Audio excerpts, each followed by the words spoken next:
Baby saw a German Shepherd sitting inside a giant toy claw machine. What he did next was unbelievable. What happened next will shock you to your core. Don't forget to like, share, subscribe, and comment about where you're watching from as you listen to this incredible story that will change how you see the world forever. The fluorescent lights buzzed overhead as 5-year-old Jake pressed his small palms against the cool glass of the giant claw machine. His breath fogged the surface as he stared, eyes wide with disbelief. Inside, surrounded by colorful plush toys and plastic prizes, sat a real German Shepherd puppy. Not a stuffed animal, not a toy. A living, breathing dog with golden brown eyes that seemed to be looking directly into his soul. "Mommy, there's a real doggy in there," Jake whispered, his voice trembling with excitement and confusion. Sarah, his mother, barely glanced up from her phone. "That's nice, honey. It's probably just a very realistic toy. These arcade machines are getting so fancy these days." But Jake knew better. He had always been different from other kids. While his classmates played with action figures and video games, Jake found himself drawn to animals. Stray cats would follow him home. Birds would land on his shoulders. And now, this dog was calling to him in a way that made his chest feel tight and his eyes water. The Sunset Arcade was packed with families enjoying their Saturday afternoon. Children ran between the flashing machines, their laughter mixing with the electronic beeps and chimes. The smell of popcorn and cotton candy filled the air. But Jake couldn't focus on anything except the dog and the machine. "Mom, please look." Jake tugged at Sarah's sleeve, his voice more urgent now. "The doggy is real. He's scared." Sarah sighed and finally looked up from her phone. She followed Jake's pointing finger to the claw machine, expecting to see another one of his imaginative stories come to life. But when she saw what was inside, her expression changed completely.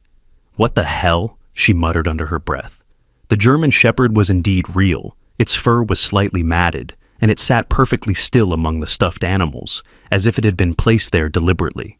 The dog's eyes were alert but sad, and there was something almost human about the way it looked at them through the glass. "Excuse me," Sarah called out to Tommy, the teenage employee who was restocking a nearby machine. "There's a real dog in your claw machine." Tommy looked up, his acne-scarred face scrunching in confusion. "What? That's impossible. I just checked that machine this morning. It's been sealed for weeks." He walked over, his sneakers squeaking against the sticky arcade floor. When he saw the dog, his mouth fell open. "Oh my God, how did it get in there?" "That's what I'm asking you," Sarah said, her voice sharp with concern. "How does a live animal end up trapped in a game machine?" Tommy fumbled for his radio, his hands shaking. "Mr. Peterson, we have a situation at the giant claw machine. There's a real dog inside." The radio crackled with static before Mr. Peterson's voice came through, sounding annoyed. "What do you mean, real dog? That's not possible. The machine hasn't been opened in 3 weeks." "Sir, I'm looking at it right now. It's definitely real." Within minutes, a small crowd had gathered around the machine. Other parents pulled their children closer, whispering among themselves. Some took pictures with their phones, already imagining the social media posts they would create. But Jake didn't care about the crowd or the chaos. He pressed his face against the glass and spoke softly to the dog. "Hi, puppy. I'm Jake. Are you okay in there?" The dog's ears perked up, and it tilted its head slightly. Then, something incredible happened. The dog's tail moved just once, a small thump against the bottom of the machine. Only Jake seemed to notice. "He can hear me," Jake whispered to his mother. "He's trying to tell me something." Sarah knelt beside her son, studying the dog more carefully. There was something unsettling about the whole situation. The dog appeared healthy, but subdued, almost as if it was waiting for something. Its eyes never left Jake's face. Mr. Peterson arrived, a heavy-set man in his 50s with graying hair and a permanent scowl. He pushed through the crowd, clearly frustrated by the disruption to his business. "Everyone step back," he ordered. "This is probably just some kind of prank or promotion that got out of hand." "A promotion?" Sarah's voice rose an octave. "There's a living animal trapped in your machine. How is that a promotion?" Mr. Peterson studied the machine with professional interest. "Look, lady, I've been running this arcade for 15 years. Machines don't just magically get opened and closed without me knowing about it. This has to be some kind of advanced animatronic or something. It's breathing, Jake said quietly, but his voice carried in the sudden silence. Look at his chest. He's breathing. Everyone turned to look, and sure enough, they could see the rhythmic rise and fall of the dog's chest. This was no animatronic. We need to get it out, Sarah demanded. Now. I can't just break open a machine worth thousands of dollars, Mr. Peterson replied. I need to call my insurance company first, and maybe animal control. Call them, Sarah said firmly. But that animal is not staying in there while you figure out your paperwork. Tommy, who had been unusually quiet, spoke up. Mr. Peterson, there's something else. The security cameras. They've been glitching all week. The footage from the machine area is completely corrupted. Mr. Peterson's face darkened. What do you mean, corrupted? I mean, the files are gone, like completely erased. The system says the cameras have been recording, but when you try to play back the footage, it's just static. A chill ran down Sarah's spine. This was getting stranger by the minute. Jake, meanwhile, continued his one-sided conversation with the dog. Don't worry, puppy. We're going to get you out of there. I promise. The dog's response was subtle, but unmistakable. It moved closer to the glass, pressing its nose against the surface directly in front of Jake's face. The two of them stared at each other through the barrier, and Jake felt something he had never experienced before. A deep, wordless connection. Mom, Jake said, his voice barely above a whisper. He's talking to me. What do you mean, honey? Not with words, but he's telling me things. He's been waiting for me. He knew I would come. Sarah looked at her son with concern. Jake had always been imaginative, but this was different. There was a certainty in his voice that made her skin crawl. The crowd around them grew larger as word spread through the arcade. Some people were taking videos. Others were calling friends. The situation was rapidly spiraling out of control. I'm calling the police, Sarah announced, pulling out her phone. Wait, Mr. Peterson said quickly.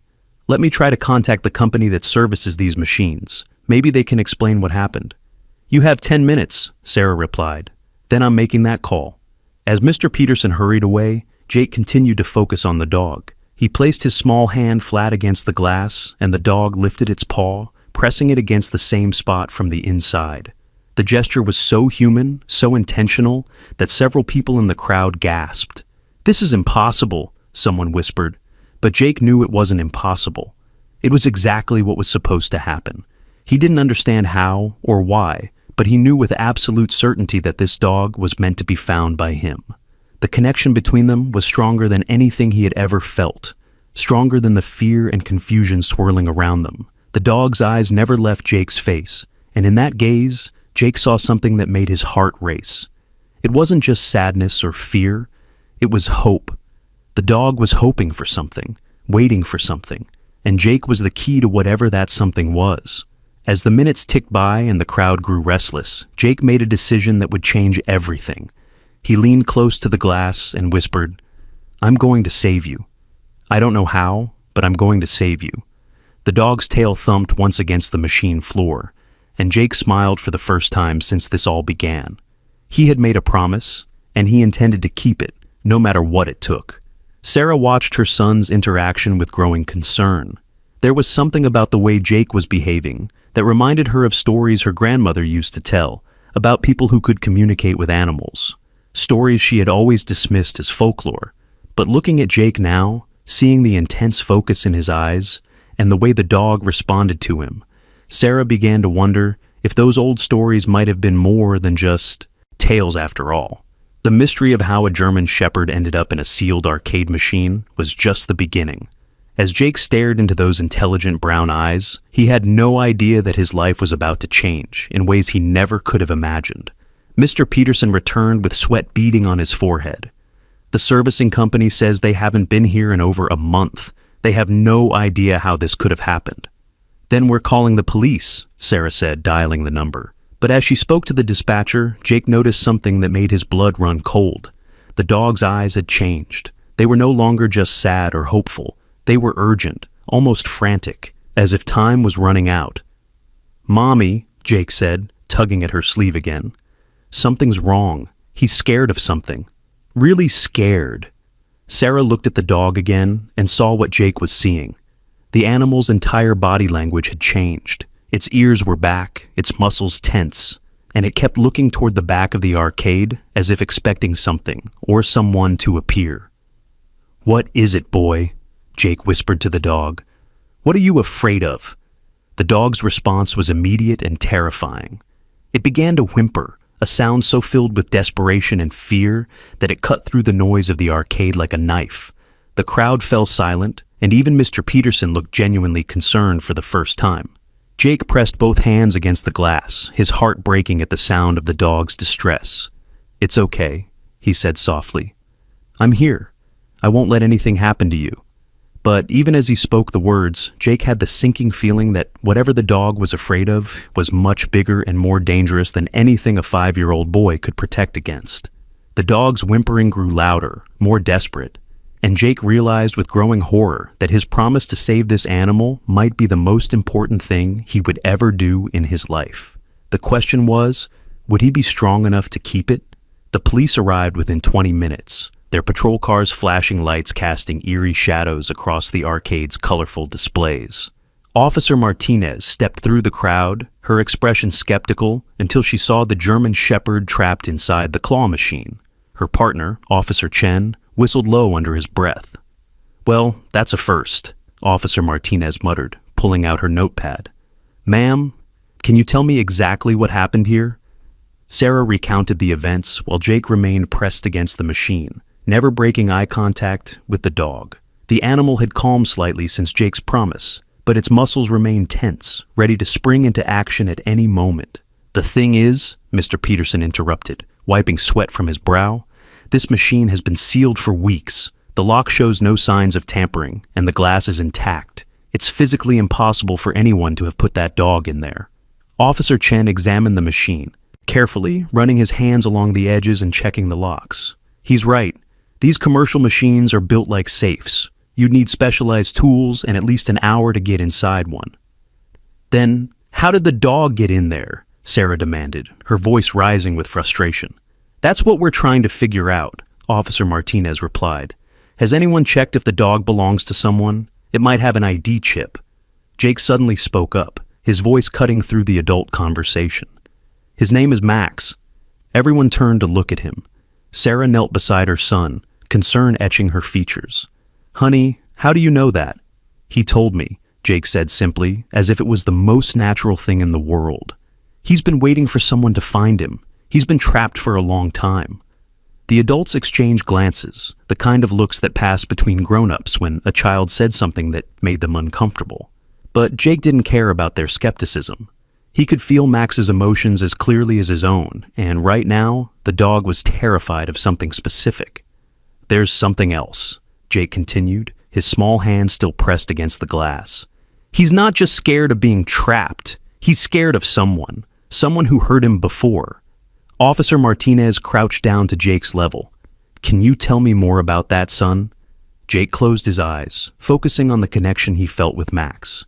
Images flashed through his mind, dark rooms, bright lights, people in white coats, the sound of machines beeping. There were bad people. They did experiments on him. They hurt him and other animals too. Sarah's face went pale. "Jake, where are you getting this from?" "Max is showing me," Jake whispered, tears starting to form in his eyes. He remembers everything. The needles, the cages, the other dogs that didn't make it out. The dog began to whimper again, and Jake opened his eyes to see Max pressing his nose against the glass, his breath fogging the surface. The connection between them was so strong that Jake could feel Max's heartbeat as if it were his own. Officer Chen's radio crackled to life. "Unit 47, we have a report of a break-in at the veterinary research facility on Maple Street. Several animals reported missing." Jake's head snapped up. That's where Max came from, the bad place. Officer Martinez looked at her partner with raised eyebrows. "Dispatch, can you give us more details on that break-in?" "Break-in occurred sometime last night. Security footage shows unknown individuals releasing laboratory animals. Several dogs, cats, and rabbits are unaccounted for." The pieces were starting to fall into place, but they created a picture that was more disturbing than anyone had imagined. How had Max ended up in a sealed arcade machine after escaping from a research facility? And more importantly, who had put him there? "We need to get this dog out of there," Sarah said firmly. "Can't you just break the glass?" Mr. Peterson shook his head. "That's reinforced glass. It would take specialized equipment, and even then, we might hurt the animal." Jake suddenly stepped back from the machine, his face pale. "Someone's coming. Max is scared. Really scared." "What do you mean someone's coming?" Officer Martinez asked. Before Jake could answer, a black sedan pulled up outside the arcade.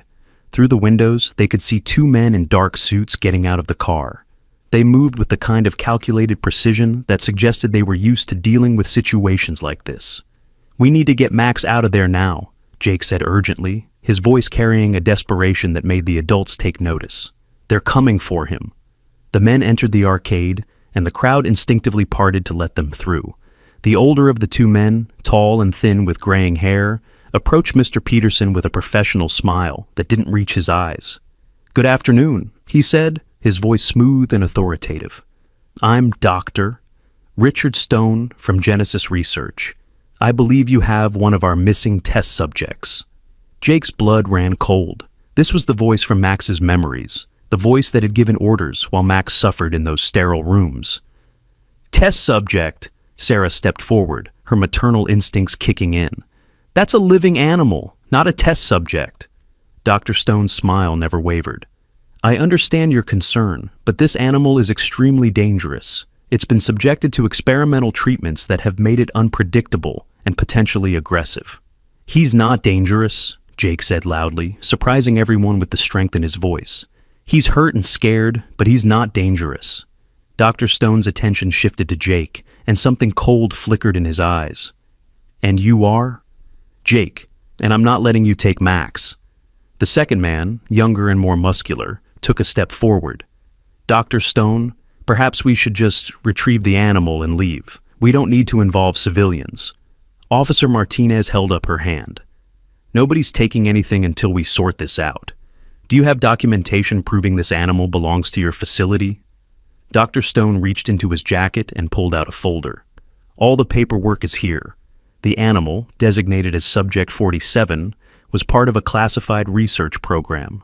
Its escape represents a significant security breach." Jake pressed himself against the machine again, and Max immediately responded, moving closer to the glass. The dog's eyes were fixed on Dr. Stone, and Jake could feel the waves of fear and hatred radiating from the animal. "What kind of experiments?" Officer Chen asked, examining the paperwork.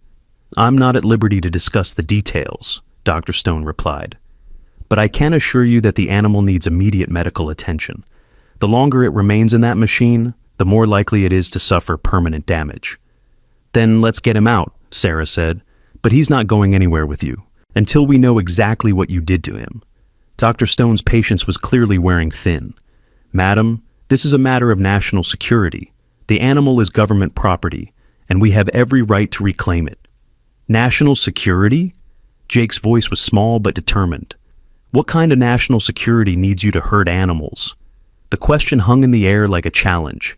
Dr. Stone's mask of professionalism slipped for just a moment, revealing something much darker underneath. "The work we do is beyond a child's understanding," he said coldly. "But it's necessary for the greater good." Jake felt Max's response to Dr. Stone's voice, a mixture of terror and rage that made the dog's entire body tremble. Without thinking, Jake placed both hands flat against the glass and spoke directly to Max. "It's okay, boy. I won't let them take you back there. I promise."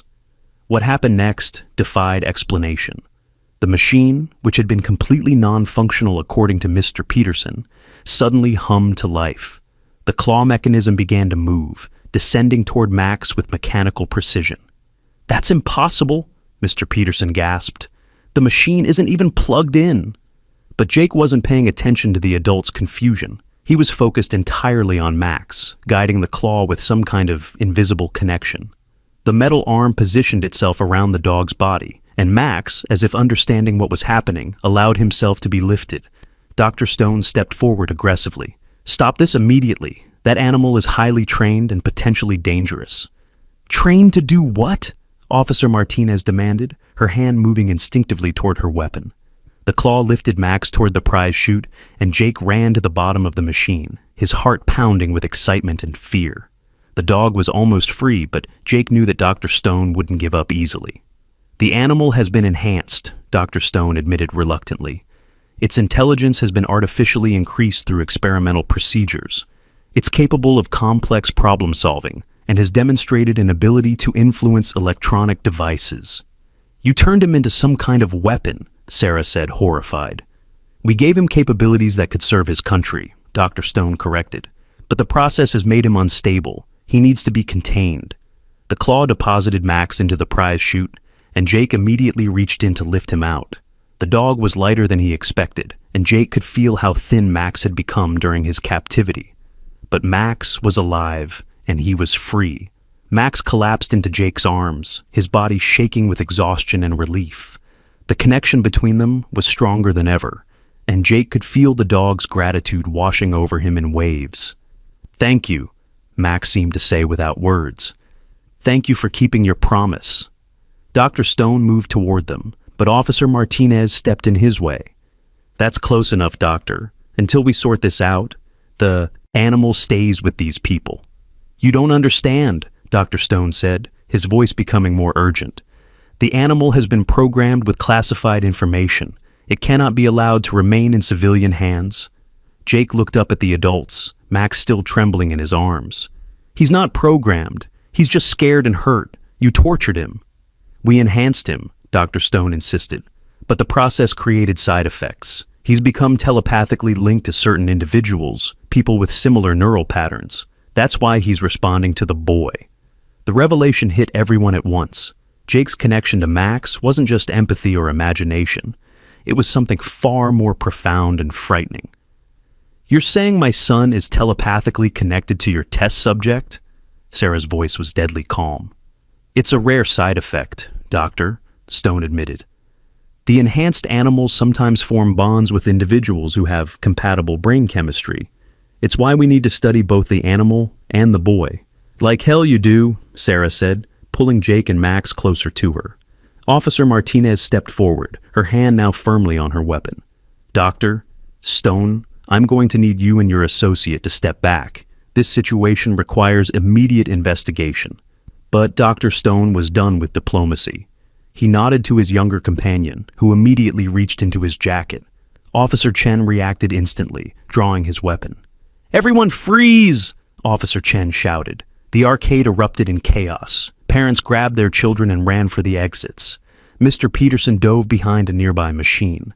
Jake held Max tighter, feeling the dog's muscles coil with tension. "Max says they have weapons," Jake whispered to his mother. "He can sense them." The younger man had indeed pulled out a tranquilizer gun, designed to subdue animals quickly and efficiently. But Max was no ordinary animal anymore. His enhanced senses had detected the weapon before it was even fully drawn. "Don't make this difficult," Dr. Stone said, his professional mask completely gone now. "The animal and the boy are both coming with us." "Over my dead body," Sarah replied, her voice filled with a fierce protectiveness that surprised even her. Jake looked down at Max, and in that moment, he understood what he had to do. The dog's enhanced abilities weren't just about intelligence or electronic manipulation. They were about survival, and right now, survival meant getting as far away from Dr. Stone as possible. "Max," Jake whispered, "can you help us get out of here?" The dog's response was immediate. Every electronic device in the arcade began to malfunction simultaneously. Machines sparked and shut down. The lights flickered. The fire alarm began to wail. In the confusion, Jake ran toward the back exit, Max still in his arms. Sarah followed, her heart pounding with adrenaline and fear. They had to get away from Dr. Stone and his people, but Jake knew this was only the beginning.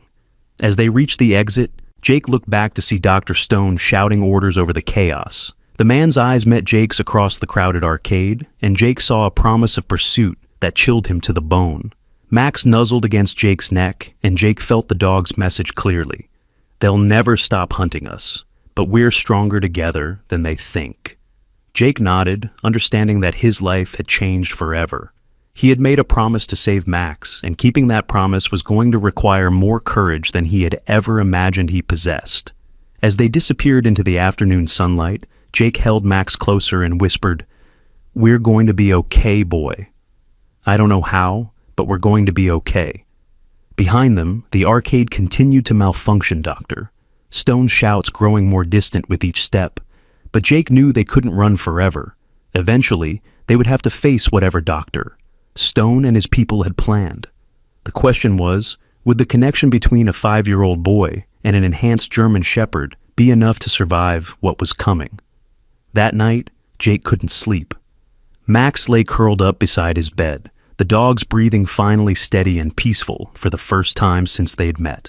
Sarah had reluctantly agreed to let Max stay after seeing how the separation affected both her son and the dog. Whenever they tried to put Max in another room, both he and Jake became agitated and restless. Dr. Williams, their family veterinarian, had examined Max earlier that evening. The x-rays revealed old fractures that had healed improperly, small scars from surgical procedures, and, most disturbingly, tiny metal implants near the base of Max's skull. "I've never seen anything like this," Dr. Williams had told Sarah privately. "These implants appear to be some kind of neural interfaces. Whoever did this was experimenting with brain modification." Now, as Jake lay in the darkness, he could feel Max's dreams. They weren't the simple dreams of a normal dog chasing squirrels or playing fetch. They were complex, frightening memories filled with sterile rooms, masked figures, and the sounds of other animals in distress. Jake sat up in bed, his small hand reaching down to stroke Max's fur. "It's okay, boy. You're safe now." Max's eyes opened immediately, glowing faintly in the moonlight, streaming through the bedroom window. The dog's enhanced senses were always alert, always watching for danger. "Can't sleep either?" Jake whispered. Max stood up and padded over to the window, his ears perked forward. Jake followed, and together they looked out at the quiet suburban street. Everything appeared normal, but Max's body language suggested otherwise. "What is it?" Jake asked softly. Through their connection, Jake felt Max's response. There was a presence nearby, something watching their house. Max's enhanced senses could detect heat signatures and electrical fields that normal dogs couldn't perceive. Jake grabbed his jacket and quietly opened his bedroom door. Max followed silently, his military training evident in the way he moved without making a sound. They crept down the hallway past Sarah's room, where she slept fitfully, unaware of the danger approaching their home. The living room was dark except for the glow of the streetlights filtering through the curtains. Max led Jake to the front window, where they could observe the street without being seen. At first, Jake saw nothing unusual, but then Max directed his attention to a dark van parked 3 houses down. It had been there when they came home from the vet, but Jake hadn't thought much of it at the time. "They found us," Jake whispered, understanding Max's concern. Through the connection, Max shared what his enhanced senses were telling him. There were at least 3 people in the van, all wearing electronic devices that suggested surveillance equipment. They had been watching the house for hours, waiting for the right moment to move. Jake's heart began to race, but Max's calm presence helped him think clearly. "What do we do?" Max moved away from the window and padded toward the back of the house. Jake followed, understanding that Max had a plan. The dog led him to the kitchen, where the back door opened onto their small yard. "We can't leave, Mom," Jake protested quietly. Max looked at Jake with those intelligent eyes, and suddenly Jake understood. They weren't running away. They were drawing the danger away from Sarah. If Dr. Stone's people were focused on following Jake and Max, they would leave his mother alone. Jake wrote a quick note on the kitchen counter. "Mom, we had to go. Max says the bad men are here. We'll come back when it's safe. I love you. Jake." They slipped out the back door into the cool night air. Max's enhanced senses guided them through the darkness, avoiding the motion sensor lights that would have alerted their watchers. They moved through backyards and along fence lines, Max's military training allowing him to navigate silently, even while carrying Jake's scent. Behind them, Jake could hear the quiet sounds of the surveillance team, realizing their targets were on the move. Car doors slammed softly, and Jake caught glimpses of flashlight beams searching the area they had just left. Max led them to the local park, a place Jake knew well from countless afternoons of playing on the swings and climbing the jungle gym. But at night, the familiar playground looked different, almost sinister in the pale moonlight. They hid behind the maintenance shed, catching their breath and listening for signs of pursuit. Max's ears swiveled constantly, monitoring sounds that Jake couldn't hear. "Are we safe here?" Jake whispered. Max's response came through their connection as a mixture of emotions and images. They were temporarily safe, but Dr. Stone's people were getting closer. More importantly, Max was sharing something he had been hiding since their escape from the arcade. "You know where they took the other animals," Jake said, suddenly understanding. "You remember where the lab is." Max's confirmation was accompanied by a flood of painful memories. The laboratory wasn't just a research facility. It was a hidden complex beneath what appeared to be a normal veterinary clinic. Dr. Stone and his team had been conducting illegal experiments for years, turning animals into living weapons. "We have to stop them," Jake said, surprising himself with his determination. "We can't let them hurt any more animals." Max whined softly, his concern for Jake evident. The 5-year-old boy was brave, but he was still just a child. The laboratory was heavily guarded and filled with dangerous people, but Jake's resolve only grew stronger. "You said we're stronger together, remember? Maybe that's why this happened. Maybe you were supposed to find me so we could stop them." Through their connection, Jake felt Max's internal struggle. The dog wanted to protect Jake, but he also knew that every day Dr. Stone remained free, more animals would suffer the same fate Max had endured. Suddenly, Max's head snapped up, his ears pointing toward the park entrance. Jake followed his gaze and saw flashlight beams moving between the trees. Dr. Stone's people had found their trail. "Time to go," Jake whispered. Max led them deeper into the park, toward the old storm drain that ran beneath the playground. Jake had always been told to stay away from the drainage tunnels, but tonight they might be their only escape route. The entrance to the storm drain was partially blocked by fallen branches and debris, but Max used his enhanced strength to clear a path. The tunnel was dark and smelled of stagnant water, but it would hide them from their pursuers. As they crawled through the narrow space, Jake heard voices echoing from the park above them. "Fan out and search every inch of this place," Dr. Stone's voice carried through the storm grates. They can't have gone far. Jake and Max moved as quietly as possible through the drainage system, following Max's enhanced sense of direction. The tunnels connected to a larger network that ran beneath the entire town, eventually leading to the industrial district where Dr. Stone's hidden laboratory was located.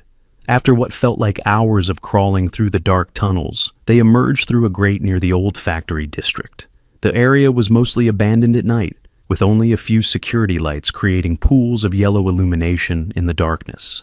Max led Jake to an old warehouse that appeared empty and forgotten, but through their connection, Jake could sense that appearances were deceiving. This was where Max's nightmare had begun. "The lab is under there," Jake said, looking at the innocuous building. Max confirmed his suspicion, sharing memories of being transported through a hidden elevator that descended 3 stories underground. The surface building was just a front for the real facility below. They circled the warehouse, staying in the shadows and avoiding the security cameras that Max's enhanced vision could detect. There had to be another way in, some kind of emergency exit or ventilation system they could use. Max stopped at what appeared to be a utility shed behind the main building. His enhanced senses detected the subtle vibrations of air circulation equipment running below ground. This was their way in. The shed was locked, but Max's enhanced strength made quick work of the simple padlock. Inside, they found exactly what Max's memories had suggested: a ventilation shaft that connected to the underground laboratory. "Are you sure about this?" Jake asked, looking at the narrow opening. Max's response was filled with determination and purpose. He had been created as a weapon, but he was choosing to use his abilities to save others instead. This was his chance to free the animals still trapped in Dr. Stone's laboratory. Jake nodded, understanding the gravity of what they were about to attempt. "Okay, boy, let's go save your friends." They lowered themselves into the ventilation shaft, Max's enhanced night vision guiding them through the maze of metal ducts. The air was stale and carried the antiseptic smell that Max associated with his captivity. As they moved deeper into the building's hidden levels, Jake began to hear sounds that made his blood run cold. The whimpering and crying of animals in distress echoed through the ventilation system. "They're still hurting them," Jake whispered, his voice filled with anger and determination. Max's response was a low growl that vibrated through the metal ductwork. His enhanced abilities were fully engaged now, his body prepared for the confrontation that lay ahead. They reached a grate that overlooked the main laboratory, and Jake's eyes widened in horror at what he saw below. Dozens of animals were confined in small cages, many of them showing signs of the same surgical modifications that Max had endured. Scientists in white coats moved between the cages, making notes on clipboards and preparing injections. But it was the figure standing in the center of the room that made Jake's heart pound with fear and rage. Dr. Stone was there, directing the experiments with the same cold professionalism he had shown at the arcade. "We need to get them out of there," Jake whispered. Max shared Jake's determination, but he also understood the danger they faced. The laboratory was filled with armed guards and security systems designed to prevent exactly what they were attempting. However, Max had something Dr. Stone hadn't counted on. The bond he shared with Jake had amplified his enhanced abilities beyond what the scientists had anticipated. Together, they were capable of things that neither could accomplish alone. "Can you shut down their security systems?" Jake asked. Max's response came through their connection as a surge of confidence. Not only could he disrupt the electronic systems, but Jake's presence was amplifying his abilities in ways he had never experienced before. Jake closed his eyes and focused on the connection between them, feeling Max's enhanced consciousness merge with his own. Together, they reached out toward the laboratory's electronic infrastructure. The result was immediate and spectacular. Every computer screen in the facility flickered and went dark. The electronic locks on the animal cages disengaged with audible clicks. Emergency lighting activated as the main power systems failed. In the chaos that followed, Jake and Max kicked out the ventilation grate and dropped into the laboratory. The freed animals looked at them with a mixture of confusion and hope, recognizing Max as one of their own, but uncertain about the small human boy accompanying him. "It's okay," Jake called out to the frightened animals. "We're here to help you get out." Max communicated with the other enhanced animals through methods Jake didn't fully understand, but the result was clear. The laboratory filled with the sounds of animals moving toward the emergency exits, following Max's lead toward freedom. Dr. Stone's voice cut through the chaos, filled with rage and disbelief. "How is this possible? The boy's neural activity is off the charts. His connection with Subject 47 is creating feedback loops we never anticipated." Jake turned to face Dr. Stone, no longer the frightened 5-year-old who had been pressed against the arcade machine. The connection with Max had awakened something in him, a strength and purpose that transcended his age. "You can't hurt them anymore," Jake said, his voice carrying an authority that surprised everyone in the room. "Max and I won't let you." Dr. Stone raised a tranquilizer gun, but before he could fire, every piece of electronic equipment in the laboratory began to spark and smoke. The combined will of Jake and Max was overloading systems that had never been designed to withstand such focused interference. The other enhanced animals were already escaping through the emergency exits, guided by Max's mental instructions. But Jake knew their work wasn't finished. They had to make sure Dr. Stone could never hurt another animal again. "Max," Jake said quietly, "can you record everything? All the evidence of what they did here?" Max's enhanced consciousness interfaced with the laboratory's computer systems, downloading files and documentation that would expose Dr. Stone's illegal experiments to the world. The evidence of years of animal abuse and illegal enhancement procedures was being transmitted to news organizations and law enforcement agencies across the country. Dr. Stone realized what was happening and lunged toward the nearest computer terminal, trying to stop the data transfer. But Max intercepted him, the dog's enhanced strength and speed making him a formidable opponent. "You don't understand," Dr. Stone shouted as Max cornered him against a bank of monitors. "These animals are weapons now. They're too dangerous to be released into the general population." "They're not weapons," Jake replied firmly. "They're victims, and now they're free." The sound of sirens echoed from above as law enforcement arrived at the facility. Jake's transmission of evidence had triggered an immediate response from authorities who had been investigating rumors of illegal research for months. As police officers flooded into the laboratory, Jake felt a sense of completion wash over him. He and Max had kept their promise. The animals were free, and Dr. Stone would face justice for his crimes. Max padded over to Jake's side, and together they watched as the last of the enhanced animals disappeared into the night. Each of them would need time to heal from their trauma, but they would do so as free creatures, not as test subjects. "We did it," Jake whispered, stroking Max's fur. We actually did it." Max's response came through their connection as a warm wave of gratitude and love. But underlying that positive emotion was something else, a recognition that this was just the beginning of their journey together. Dr. Stone's experiments had created a bond between Jake and Max that was unprecedented in the history of human-animal relationships. They were partners now in a way that transcended simple friendship or companionship. As the authorities led Dr. Stone away in handcuffs, he turned back toward Jake and Max with a look of cold fury. "This isn't over," he called out. "There are others who will want to study what you've become. You'll never be safe." Jake met Dr. Stone's gaze without flinching. "Maybe not," he replied, "but we'll face whatever comes together." Max pressed against Jake's side, and through their connection, Jake felt the dog's unwavering loyalty and protection. Whatever challenges lay ahead, they would meet them as they had met tonight's danger, as partners, as friends, and as something entirely new in the world. The laboratory fell silent except for the sound of investigators documenting the evidence of Dr. Stone's crimes. Jake and Max had accomplished something remarkable, but as they walked toward the exit together, both of them knew that their real adventure was just beginning. 3 weeks later, Jake sat in his bedroom, surrounded by drawings he had been creating since the night at the laboratory. Each sketch showed vivid details of places he had never been: sterile rooms, complex machinery, and most disturbing of all, other facilities similar to Dr. Stone's hidden lab. "Jake, honey, are you okay up there?" Sarah's voice called from downstairs. "I'm fine, Mom," Jake replied, but his voice carried a weariness that worried Sarah. Her 5-year-old son had changed since that night.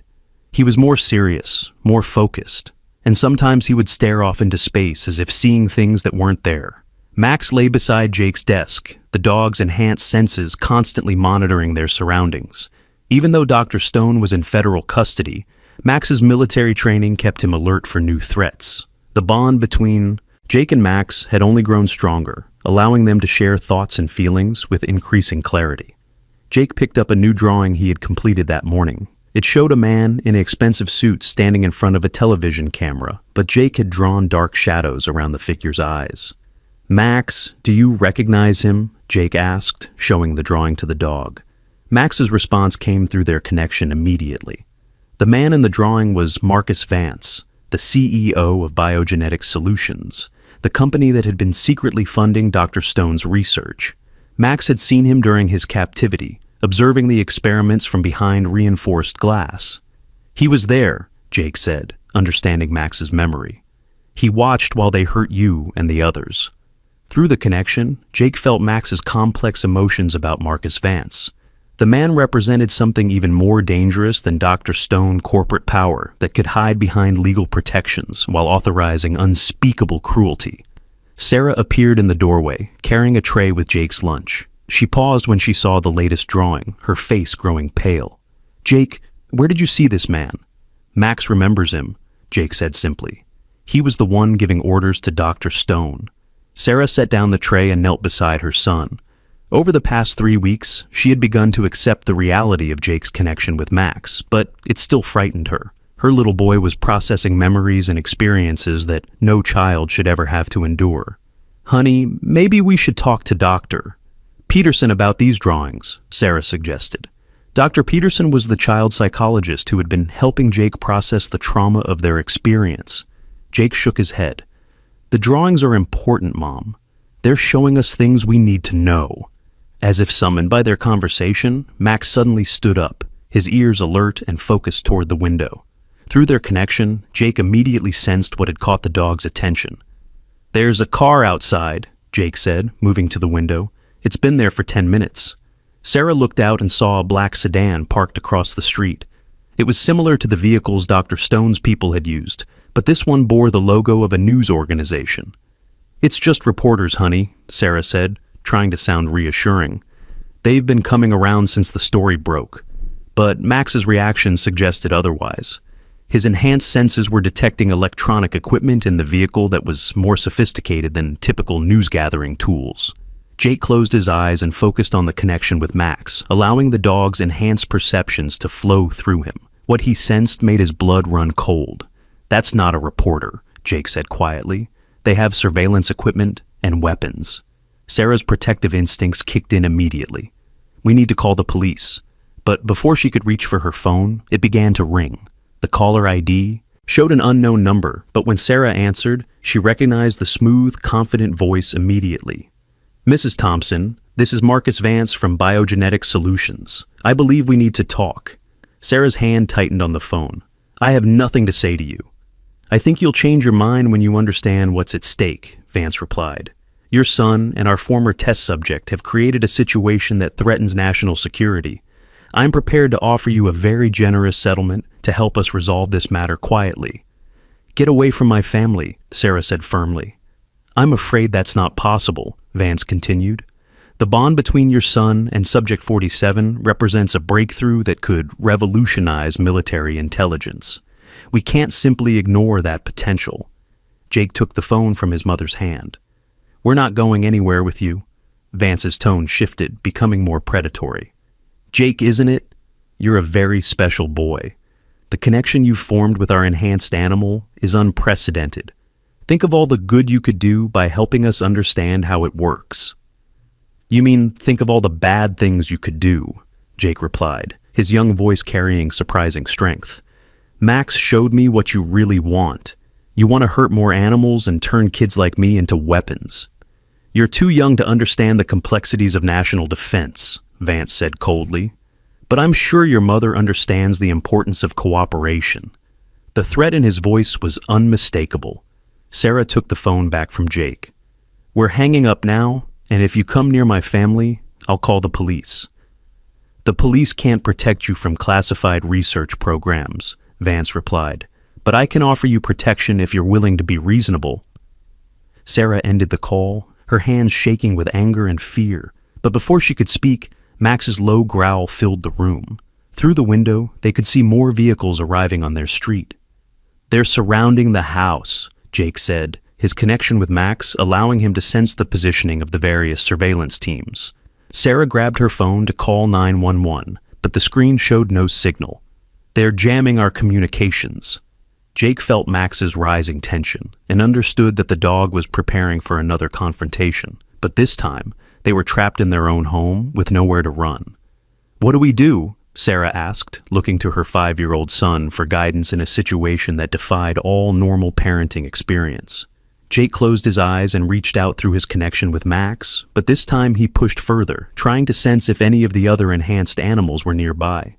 What he found surprised him. "They're here," Jake said, opening his eyes with excitement. "The animals we freed from the lab. They've been watching our house." Through Max's enhanced senses, Jake could detect the presence of at least 6 other enhanced animals positioned around their neighborhood. They had been silently protecting Jake and Max, waiting for the moment when they would be needed. "Can you talk to them?" Sarah asked, beginning to understand that the situation was more complex than she had realized. Jake nodded, focusing his consciousness through Max's enhanced neural pathways. The response was immediate. The other enhanced animals acknowledged Jake's mental contact, their artificial intelligence recognizing him as the human who had freed them from captivity. "They want to help," Jake said, "but they're scared. Vance's people have tranquilizer guns and capture equipment."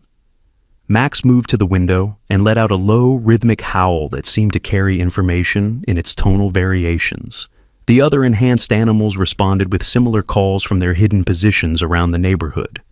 "What are they saying?" Sarah asked. "They're coordinating," Jake replied, his understanding of the enhanced animals' communication growing stronger by the moment. "Max is telling them about the vehicles and the surveillance equipment. They're planning something." Outside, the black sedan that had been watching their house suddenly began to malfunction. Its engine stuttered and died, and the electronic surveillance equipment inside began to spark and smoke. Similar problems began affecting the other vehicles as the enhanced animals used their technological interference abilities in coordinated attacks. Vance's voice came through a megaphone from one of the still-functioning vehicles. "This is your last chance to cooperate voluntarily. We have legal authority to retrieve government property." "We're not property," Jake shouted back through the window, "and neither is Max." But even as he spoke, Jake could see armed figures moving through the shadows around their house. Vance had come prepared for resistance, and the enhanced animals' technological abilities wouldn't be enough to stop determined humans with military training. Max pressed against Jake's side, and through their connection, Jake felt the dog's determination to protect him at any cost. The other enhanced animals were sending similar messages. They would fight to prevent Jake and Max from being recaptured. "There's going to be a battle," Jake told his mother quietly. "The enhanced animals won't let Vance take us, but his people are ready for a fight." Sarah pulled Jake away from the window, her mind racing. "There has to be another way. You and Max stop Dr. Stone without violence." Jake considered this, his 5-year-old mind grappling with concepts far beyond his years. "Maybe we don't have to fight them. Maybe we just have to show the world what they're really doing." "What do you mean?" Jake looked at Max, and understanding passed between them. "Max can interface with electronic systems, right? What if we use that to broadcast everything? Show people what Vance and his company really do to animals." Max's response came through their connection as a surge of possibility. The dog's enhanced abilities had grown stronger since his bond with Jake had formed.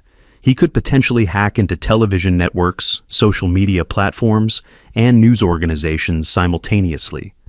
"But you'd have to connect to their equipment," Sarah said, understanding the plan but recognizing its danger. "That means getting close to Vance's people." "Not necessarily," Jake replied, his young mind working through the technical possibilities with Max's enhanced intelligence guiding him. "Max says there's a cell phone tower 3 blocks away. If we can reach it, we can access the entire network from there." The sound of breaking glass came from downstairs as Vance's people began their assault on the house. They were running out of time. Max moved to the bedroom door and let out another complex howl. The response from the other enhanced animals was immediate, a coordinated attack on Vance's forces that would create a distraction. "Now," Jake said, grabbing his mother's hand. "We have to go now." They ran toward Jake's bedroom window, which opened onto the roof of the garage. Max leaped through first, his enhanced agility allowing him to land gracefully on the roof below. Sarah helped Jake climb through, her heart pounding with adrenaline and terror. Behind them, they could hear shouts and the sound of tranquilizer guns firing as Vance's people encountered the enhanced animals. The creatures were using their technological abilities to disable weapons and equipment while avoiding direct confrontation. Jake, Sarah, and Max scrambled across the garage roof and dropped into the backyard. Max's enhanced senses guided them through the darkness, avoiding the surveillance teams that were converging on their house. "The cell tower is this way," Jake said, pointing toward the commercial district, where a tall antenna rose above the other buildings. They moved through backyards and along fence lines, Max's military training keeping them hidden from Vance's forces. The enhanced animals continued their coordinated attacks, creating chaos and confusion that masked Jake's escape. As they reached the base of the cell tower, Jake looked up at the complex array of antennas and transmission equipment. "Can you really interface with all of that?" he asked Max. Max's response came through their connection as calm confidence.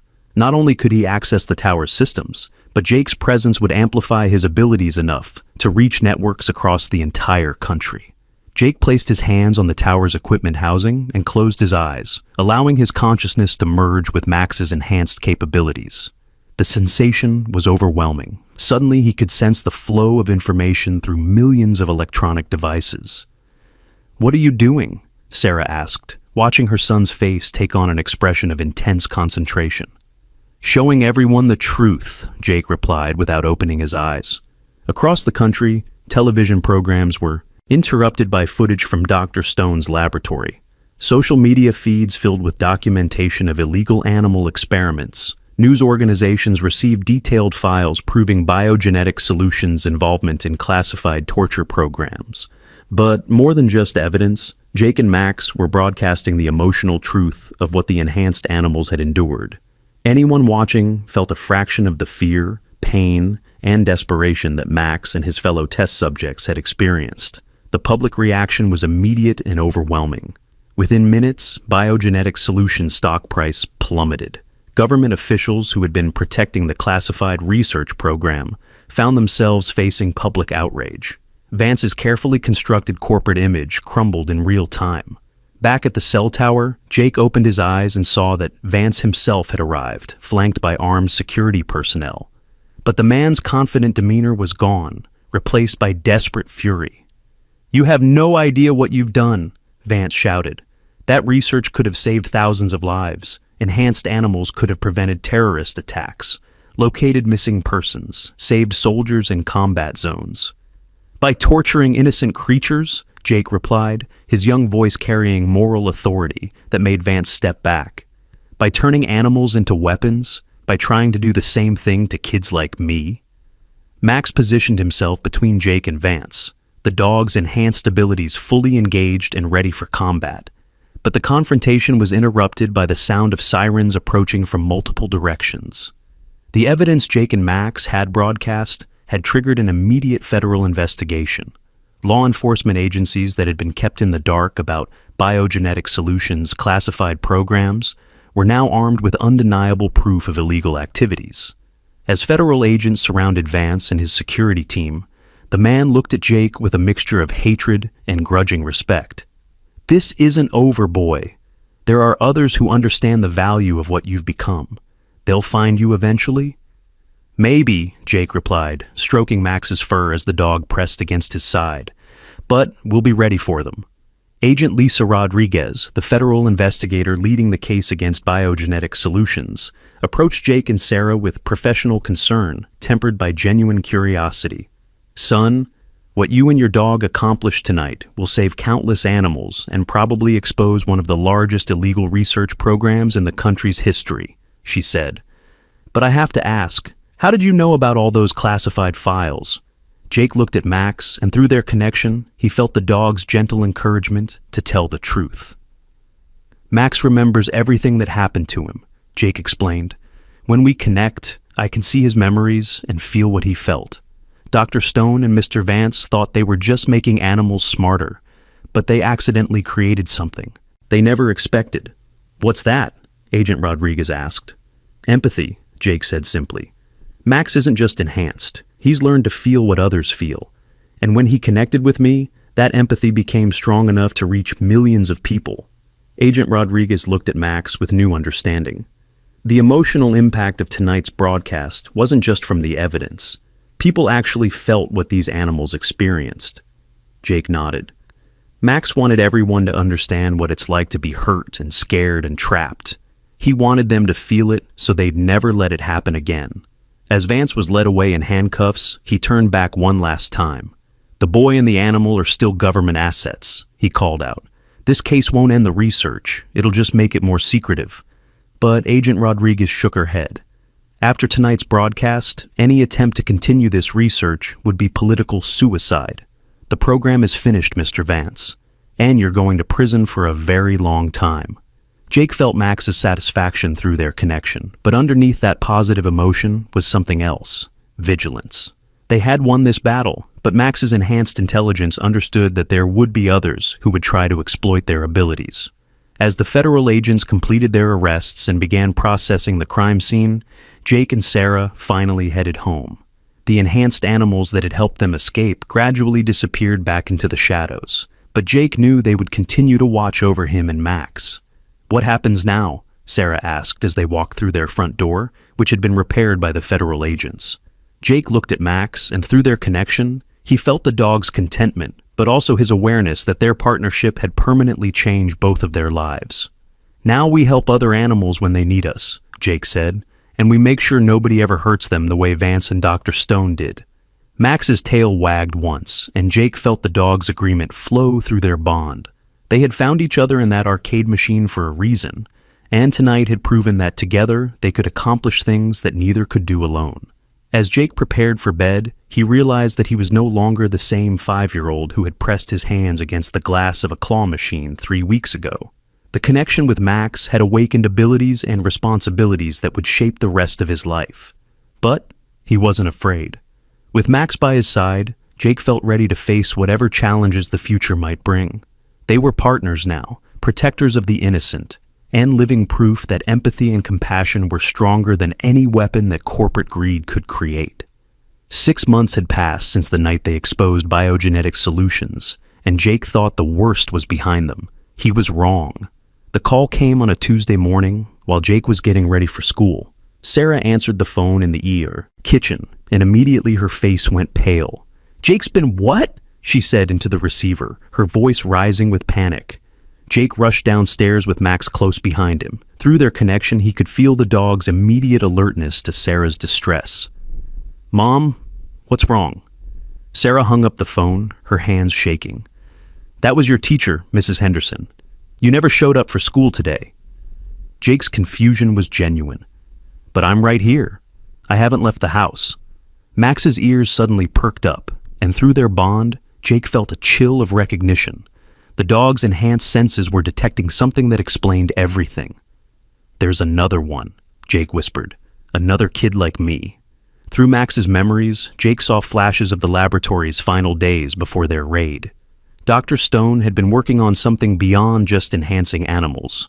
He had been trying to create children with abilities similar to Jake's kids who could form telepathic bonds with enhanced creatures. "Someone took a kid who looks like me to school," Jake said, the horrible truth becoming clear. "They're using him to get close to my friends and teachers." Sarah grabbed Jake's shoulders. "Who would do that? Vance is in prison. Dr. Stone is in prison." Max's growl provided the answer. Through their connection, Jake saw a memory that Max had been trying to suppress. Other scientists, other facilities, other programs that had been inspired by Dr. Stone's work. "There are others," Jake said quietly. "The government shut down biogenetic solutions, but there are other companies, other people who want to continue the research." Before Sarah could respond, Max bolted toward the front door, his enhanced senses detecting an immediate threat. Jake followed, and through the window, they saw a scene that made his blood run cold. A black van was parked in front of their house, and armed figures in tactical gear were positioning themselves around the building. But this wasn't like Vance's corporate security team. These people moved with military precision, and their equipment looked government-issued. "They're not here to talk," Jake said, backing away from the window. Max confirmed his assessment through their bond. These weren't corporate mercenaries or rogue scientists. This was an official military operation, complete with federal authorization and classified objectives. Sarah's phone rang again, and this time the caller ID showed a government number. When she answered, a crisp, authoritative voice filled the room. "Mrs. Thompson, this is General Patricia Hayes with the Department of Defense. We need to discuss your son's participation in a matter of national security." "My son is 6 years old," Sarah replied firmly. "He's not participating in anything." "I'm afraid that's not accurate," General Hayes continued. "Your son has demonstrated capabilities that represent a significant strategic asset. We're prepared to offer him and his animal companion positions in a specialized program that would allow them to serve their country." Jake took the phone from his mother. "We already served our country. We stopped the people who were hurting animals." "You exposed classified research programs," General Hayes corrected, her tone becoming less diplomatic. "Programs that were developing capabilities to protect American soldiers and civilians. Your interference set back critical national defense initiatives by years." "Good," Jake replied without hesitation. "Those programs were evil." Through the window, Jake could see the tactical team moving closer to the house. Max's enhanced senses were tracking at least 12 armed personnel, along with vehicles equipped with electronic jamming devices. "Jake," General Hayes said, her voice taking on a threatening edge, "you and Subject 47 represent breakthrough capabilities in military intelligence and special operations. We can offer you training, resources, and the opportunity to help protect innocent people around the world. By turning into weapons like you tried to do to Max. By using your abilities for legitimate purposes instead of vigilante operations that threaten national security." Jake felt Max's rising tension through their bond. The dog's military training was responding to the tactical situation, but his loyalty to Jake was absolute. He would fight the entire military if necessary to protect his young partner. "We're not going anywhere with you," Jake said into the phone. "I'm afraid you don't have a choice," General Hayes replied. "This is a matter of national security. Cooperation is not optional." The line went dead, and immediately the tactical team began their assault. But they had made the same mistake that Vance's people had made. They underestimated what Jake and Max could accomplish when their lives were threatened. Jake closed his eyes and reached out through his connection with Max, but this time he pushed even further, trying to contact the other enhanced animals that had been freed from Dr. Stone's laboratory. What he found surprised him. "They're already here," Jake told his mother. "All of them. They've been watching our house since Vance was arrested." Through Max's enhanced senses, Jake could detect the presence of nearly 20 enhanced animals positioned throughout their neighborhood. They had formed a protective network around Jake's home, waiting for the moment when they would be needed. But more than that, Jake sensed something new. Other kids who had been subjected to similar experiments were also nearby. Dr. Stone's research had created more than just Jake's abilities. There were at least 6 other children with varying degrees of telepathic connection to enhanced animals. "There are others like me," Jake said, his voice filled with wonder and determination. "Kids who were hurt by the experiments, but who survived. They're here to help." Max let out a complex howl that carried information across multiple frequencies. The response was immediate and overwhelming. Every enhanced animal in the area began to coordinate their efforts, using their technological interference abilities to disrupt the military's electronic equipment. The tactical team's communications went dead.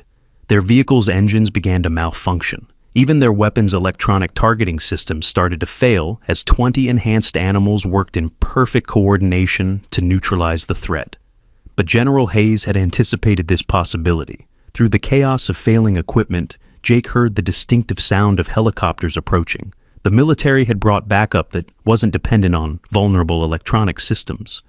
"We need to go," Sarah said, grabbing Jake's hand. But Jake shook his head.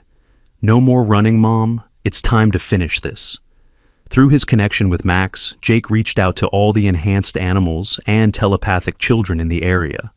What he proposed was unprecedented, a coordinated effort that would expose the government's attempts to weaponize children and animals while demonstrating the true potential of their abilities. "Can you do it?" Jake asked Max through their bond.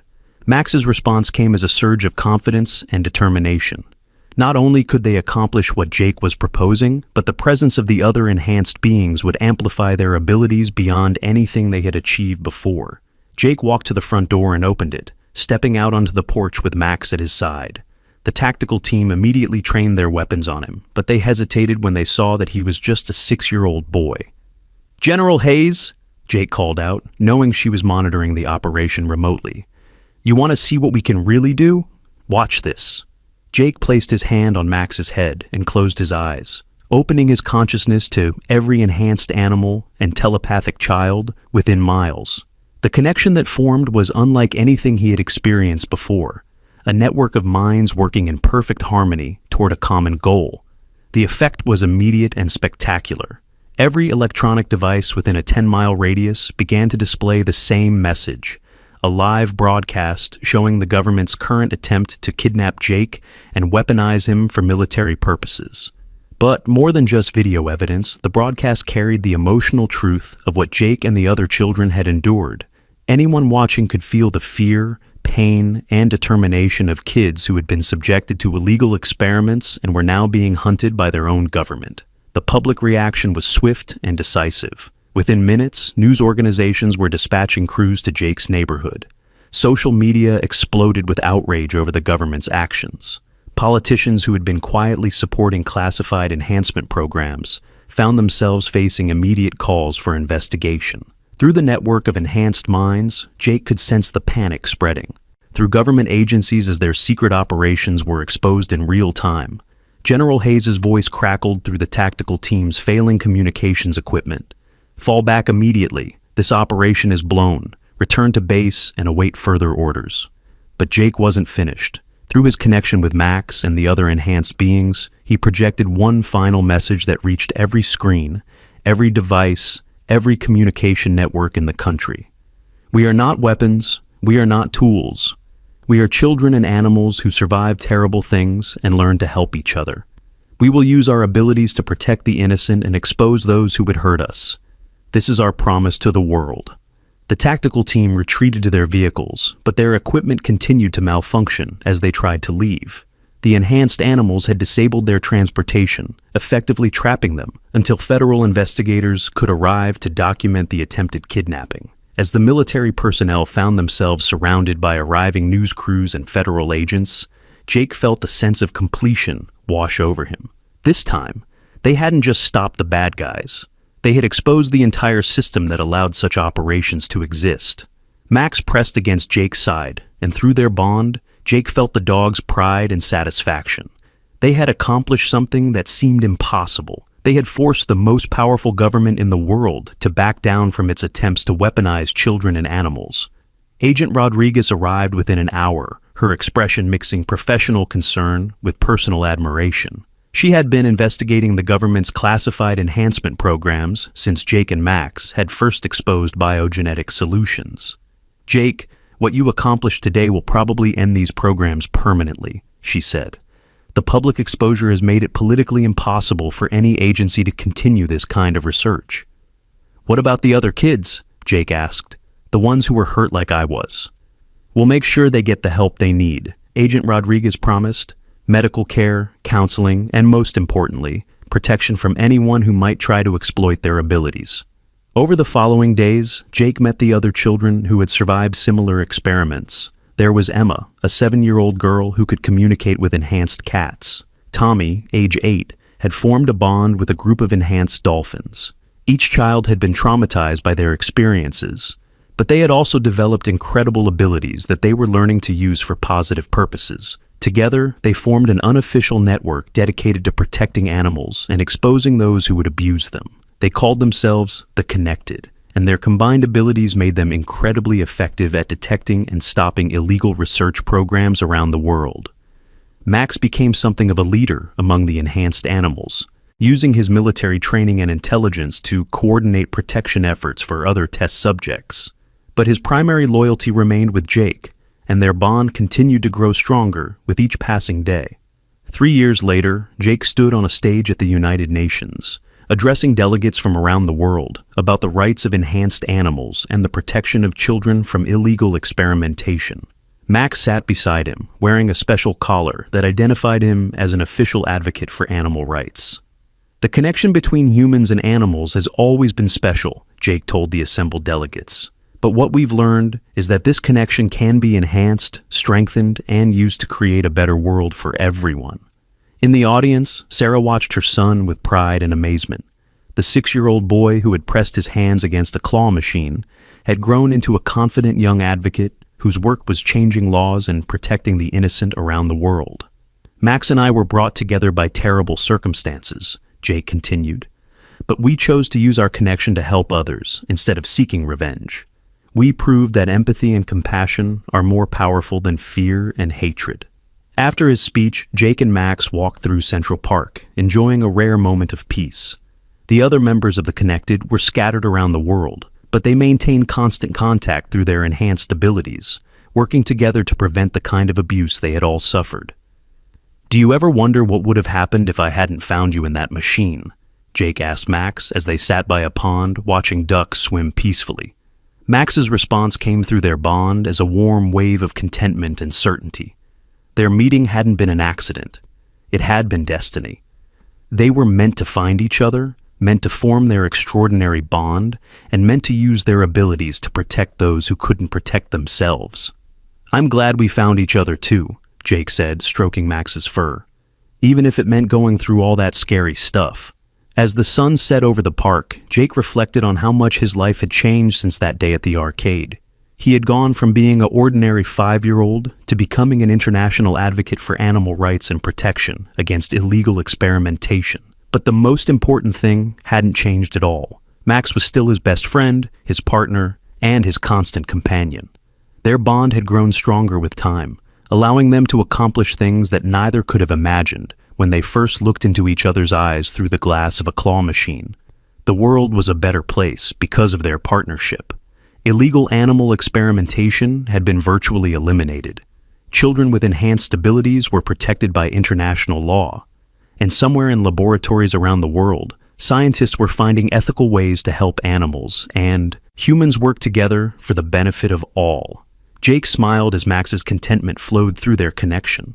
They had kept their promise to each other and to all the animals who had suffered in places like Dr. Stone's laboratory. They had used their extraordinary abilities not for personal gain or revenge, but to create a world where such suffering would never happen again. As they walked home together, Jake felt the presence of the other connected members through their shared network. Emma and her cats working to stop illegal pet trading in Southeast Asia, Tommy and his dolphins protecting marine sanctuaries from pollution, and dozens of other human-animal partnerships working to make the world a safer, kinder place. The story that had begun with a frightened dog trapped in an arcade machine had become something much larger, a movement that was changing how humans and animals related to each other around the world. And at the center of it all was the unbreakable bond between a boy and his dog, proving that sometimes the most extraordinary things can come from the most ordinary moments of compassion and courage. Max's tail wagged once as they reached their front door, and Jake felt the dog's simple but profound message through their connection. Home. Jake smiled and opened the door, knowing that wherever they went and whatever challenges they faced, they would always have each other. Their story had ended exactly as it began, with a promise kept and a friendship that would last forever. Don't forget to like, share, subscribe, and comment about where you're watching from. This incredible true story proves that courage and compassion can overcome any obstacle when we stand together to protect the innocent.